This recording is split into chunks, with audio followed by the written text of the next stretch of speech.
Good morning, everyone. Look, we have something really exciting for you today. I have John Woo Hotel Frey. He's a mixologist. So it's fall. We're all getting together. We're thinking about pumpkins. We're thinking about hanging out. And you have the perfect drink you're going to share with us today. That is correct. Good morning, everyone. My name is John. What we were going to do here is basically, I didn't want to stray too far away from the norm, so we're going to make two cocktails today for you. We're going to make we call it pumpkin spice old fashioned, or you can call it a fall old fashioned. And the other one that we're going to do is we're going to make a whiskey sour. But in lieu of that, we're going to make the whiskey sour the traditional way with egg whites. I know a lot of my guests get all a little straight up by saying, "Oh no, egg whites," but it's a great cocktail. It adds a lot of creamy texture to it, as well as just really softens up the flavor profile. So we're going to start with the old fashioned. I have what we call a Yari mixing glass. The Yari is actually it's a pattern on the glass. That's how it got named. So then we're going to add a little Demerara. So the Demerara syrup is just going to be what we use is one part, one part. You can do two parts sugar to one part water to make it again a little thicker, creamier texture. It doesn't really affect the flavor profile whatsoever. But Demerara basically is going to be raw sugar. So you can do the Okay. raw turbinado sugar, or you can use brown sugar. And in the fall aspect, I think brown sugar plays off really well. But Mm, if it's not fall and it's any other time of the year, I would say try to use a turbinado sugar, especially because that brown package when you go to the coffee shop, yeah. sugar, that's turbinado sugar. So that's probably the best way to do it. I have a little what we call mixing glass. I'm sorry. So this is what we call a measuring tool here in jigger. So it's just about a quarter ounce of that terminal sugar or demerara sugar that's been mixed with. You can make your own pumpkin pie seasoning or spice if you want. It's so much easier just to buy it in the grocery stores because it's a lot of technique and a lot of things. Just a little pinch of that just to add that flavor profile.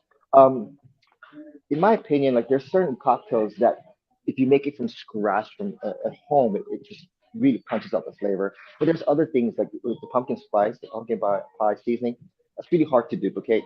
The other thing about it is the ones that you buy at the store actually really has that flavor profile to punch out at you. You know, you can Mm, really smell the pumpkin and the spice and the allspice and everything in there, with the cloves and the cinnamon. So that works out really well. So we have that aspect in there. Then what you want to do now is get some I call it a mid-level tier whiskey, bourbon, or rye. If you like the spicier, go with the rye. It goes really well. But I see people always asking me, should I use a more expensive bourbon or whiskey for my cocktails? And you do you. I mean, if that's your thing, if you want to do it, absolutely go for it. I'm not going to ever say no to my guests. If that's what you want to do, I'll make it for you that way, even you're at home. But my professional opinion, a mid-level tier if you're making cocktails. Now, if you're going to be sipping it by fireplace, just pure, you know, we want to do like an Ocean's Age, Jefferson's Ocean's Age, or Patty Van Winkle, then by all right. means, yes, just put it on the rocks or a little bit of water or just neat, you know, with nothing in there. But I mean, just have Buffalo Trace, Angels of Envy, any of those things, even Jack Daniels, they all work out really well. But here, since we're in Tennessee, I want to promote local products. So we're going to do the Nelson's Greenbrier, which is what I, Oh, yeah, it's a very good whiskey that we make here in Nashville. So yeah. They just reopened their distillery. that is correct. That is correct. It's beautiful, by the way, if you ever get a chance to I tour haven't the. been over there yet, but I heard that they just reopened. So it's going to be 2 ounces. Now, it's just a quarter ounce of your Demerara and the 2 ounces of your bourbon choice or whiskey choice. And I'm going to show you this. It's right in there in that little mixing glass. What I'm going to do is add some ice. Now, this is the other thing about ice. We can really geek out on this and find out the type of ice you use is really crucial in terms of what kind of cocktail you want to make. We use here at the Frey Hotel, we use hard, large cube ice because the dilution factor is much softer, if it was slower.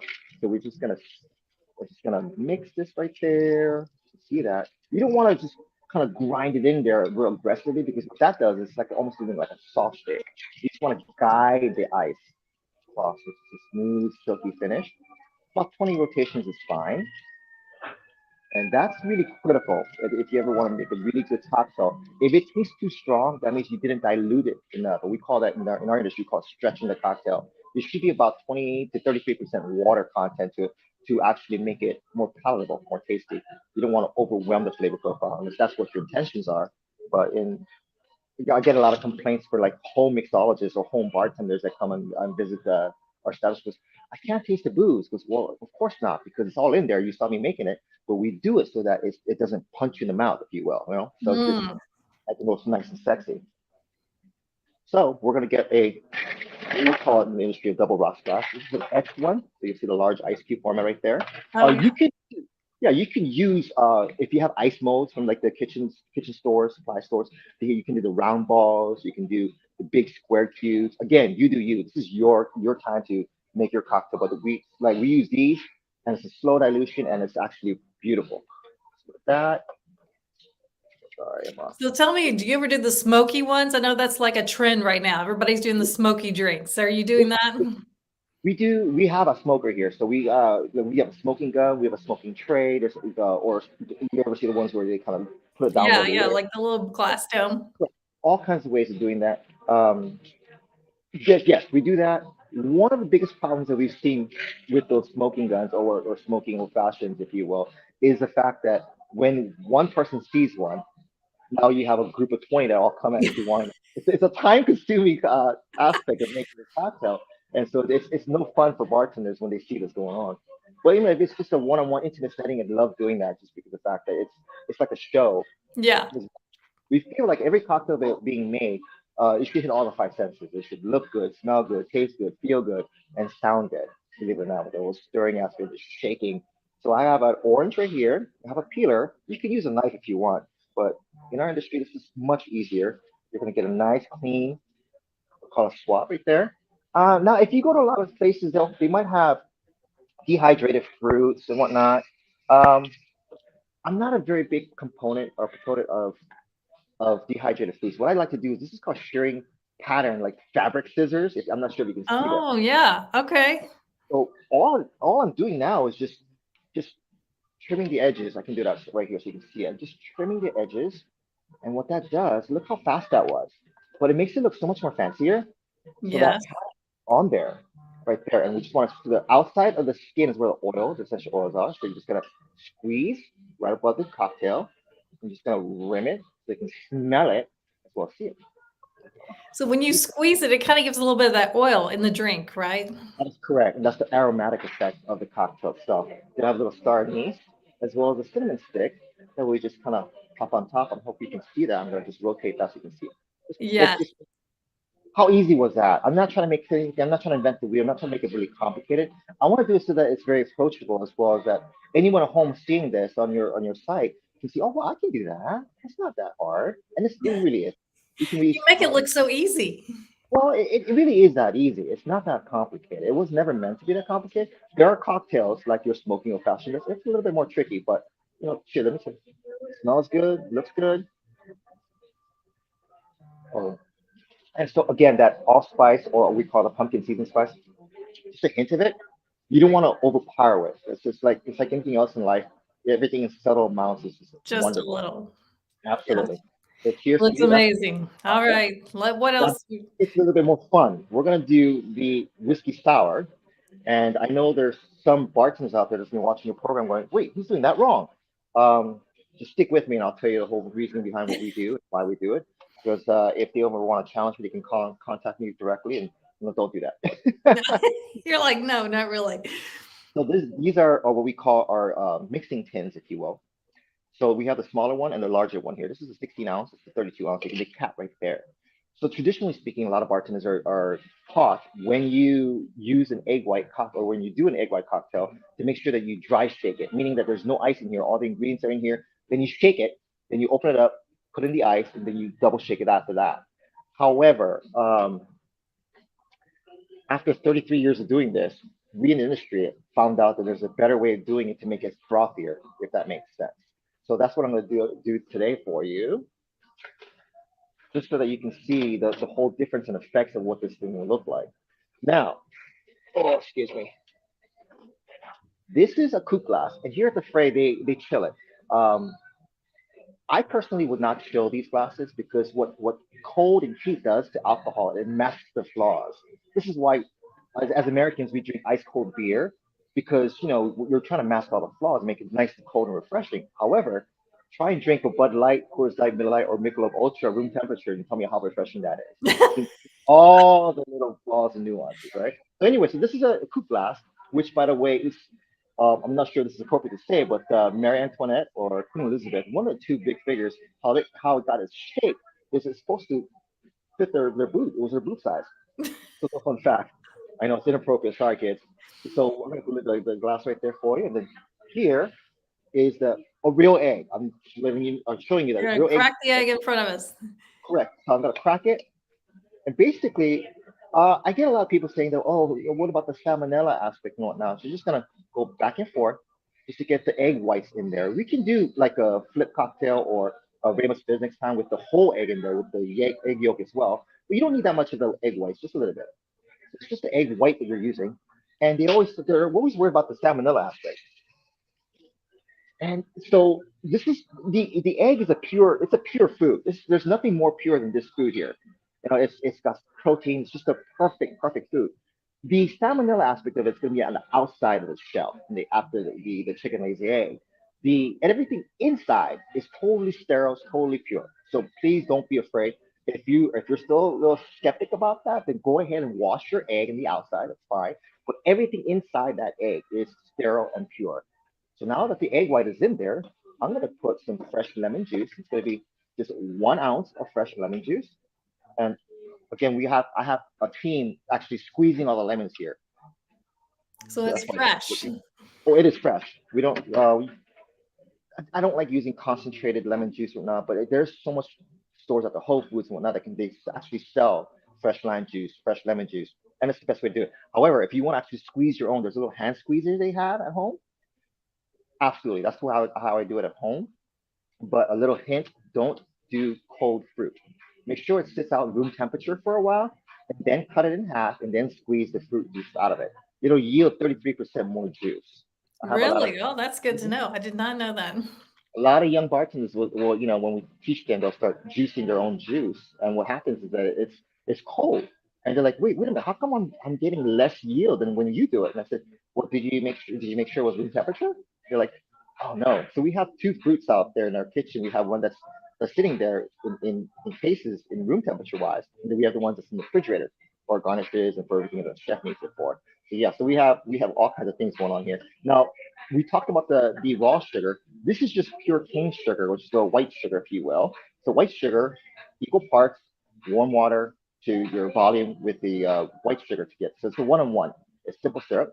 So it's just sugar water. So we do 1 ounce of this as well. So just to recap, 1 egg white, 1 lemon juice, 1 simple syrup.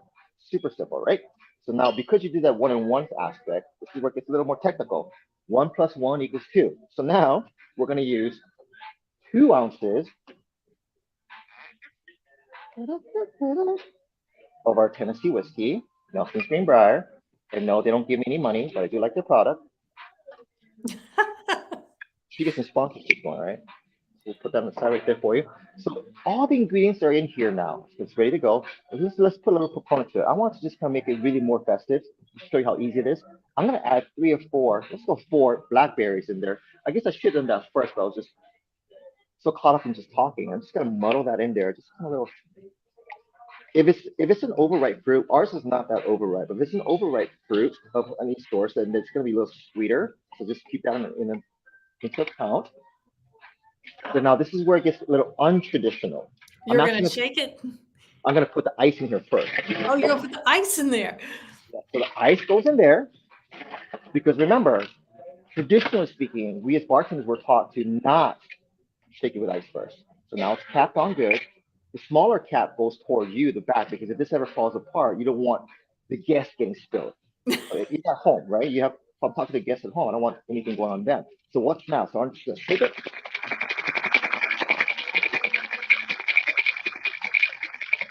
And always smile when you're shaking it. Like, angry. That's part of the presentation. Sure, it's not easy. We're just going to crack that open. And we're going to strain this back into the small tin. Can you see that color at all? A nice little purple hue. Yes, I do see that. We're going to see that finished on this as well. So watch this. Okay. So what I did was I discarded all that ice. So now there's no ice. See, there's no ice. So I'm going to recap it. Now I'm gonna dry shake it. So you shake it twice. Yes, yes, for egg white cocktails you do, but traditionally speaking, they do this first, the dry shake, then they do it with ice, but it doesn't yield Okay. You that kind of mix it up there. correct. I wish I could take credit for it, but I wasn't. It wasn't really me that took that invented that technique. Uh, Now with a piece of fruit, just using that sustainability, right? I'm using the same orange that you got the peel out of, and I'm just gonna rim the outside of this glass like so. I see a lot of bartenders, they rim the top of the rim, but what happens is whatever you're trying to get on there, if you pour your cocktail in there, it kind of like if you're putting like a margarita with salt, the salt will go inside a cocktail, and you don't want that. You want the outside of it. And incidentally, you always want to half rim it. Don't go full rim it because just in case your guest doesn't want that seasoning or whatever you have on there, then they can drink it off of the other side. If that makes sense. Gotcha. So we have, well, I just made a little sugar with some of that pumpkin spice on there. So I'm just gonna, Ooh, I'm gonna go 2 parts sugar, 1 part pumpkin spice. Can you see that nice little, see the other side yes. of the glass? So So that's pretty simple, and but it looks really fancy. It looks like you correct, did a lot of work. correct. That's all it is. And now, because I added the blackberries here, uh, I'm going to get that hawthorn strainer back in there. Right there, you can see that. And then I Mm. have a second strainer. Now you don't have to do this, but I mean, I like to do this just to keep it nice and clean. So we'll do that. Let's get much color. Oh yeah, that's beautiful. See, that's just perfect portion too. This we in the industry we call this a wash line. I'm not sure if your guests can see that, but you don't want to go all the way to the top. You want just like a quarter of an inch gap because especially when you're trying to serve a guest and trying to reach over and it just spills everywhere. That's no fun for anyone. So now I have a fresh lemon and we're gonna do the same thing. This time I'm gonna switch it up on you a little bit. So we got a lemon swab. I'm gonna just trim it. I love those trimmers. Right? And it's so easy. It's so easy to do. That's how quick it was. But what I'm gonna do now is I'm gonna slit right in the center. And what that does, that little slit in the center, that now on the opposite side of the ribbing, I can actually put the little Oh, lemon you're swab. gonna attach it to the glass there? Correct. Just make a Oh, little fancy little thing right there going on. Hopefully we can send you a picture of this and so you can see it. But one thing I forgot to do, remember, is a little lemon oil aspect to it, top of it. Finish it off. Then we have some cocoa bitters. So this is a finished cocktail, by the way. I don't want anyone just go, oh, I have any cocoa bitters. No, you don't need any of that stuff. I just put the cocoa bitter on top, just to kind of the aromatic effect of the lemon or orange, whichever goes your boat. So I'm not trying to lift this up to see if you can see that. Can you see that okay? oh yeah, I like that. Yeah. Yeah, so So, that's the finished product right there. Now, because you're at the fray, we have to do a little bit more. So what I like to do is add a little cinnamon stick in there because spices in there, and just so they know what fruit is in there, what I do all the time is attach the fruit that I muddled so that they can actually see that it was that fruit. wow, That is what we that is a creation. I love it. again we need to smell good, which is that. It smells good, looks good, tastes good, feels good, and sounds good, right? Cheers. Was there any questions I can help? Wow, man, too bad I'm not there. Hey, tell everybody where they can come visit you and check out these drinks you have for the fall. Absolutely. We do. There's actually a class that we do here.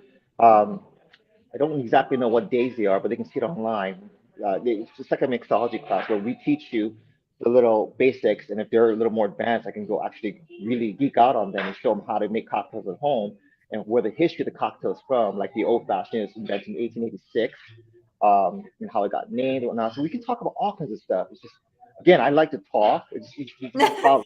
So it's not that, yeah. So if they want to come by and talk to me about things of that nature, I'm all ears. I love to talk to my guests about things, about the history of the cocktails, how it's formed, and how to make it taste better, how to make it more what we call balanced and whatnot. So yeah, it's great.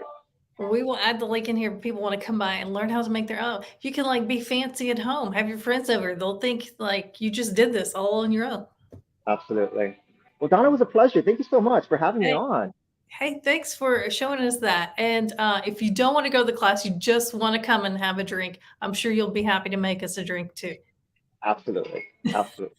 Well, All right, cheers, we'll everyone. see you soon.